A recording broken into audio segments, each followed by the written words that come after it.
นไม่อยู่ก็วันหนึ่งหูมีดังลาพายเหมือนคนในที่สังเตมันคือ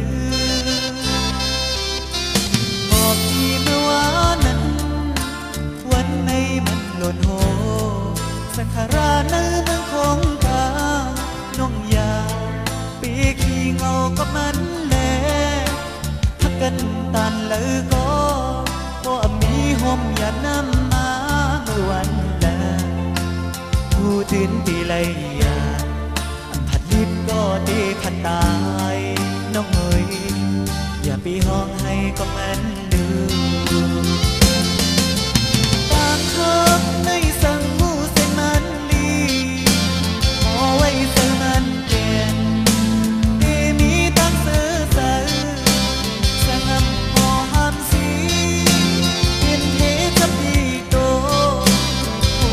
ไปซ้อมแท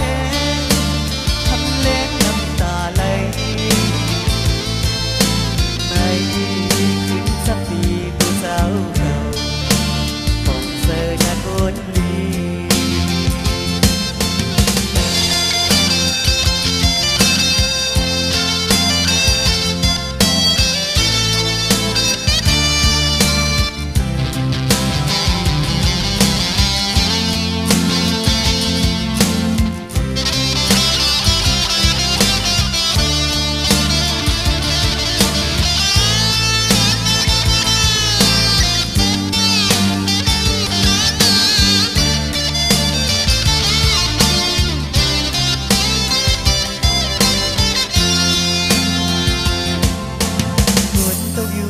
วันหนึ่งหูมีดังตีหืดไหล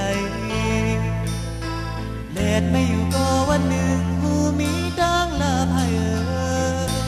เหมือนคนในที่สังเตมันคือบอกที่เมื่อวานนั้น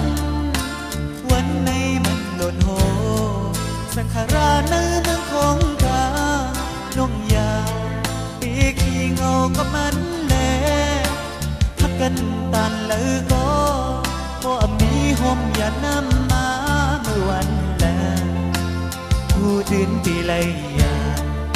ผัดลิบก็ดีพันตายน้องเอ๋ยอย่าไปห้องให้ก็มัน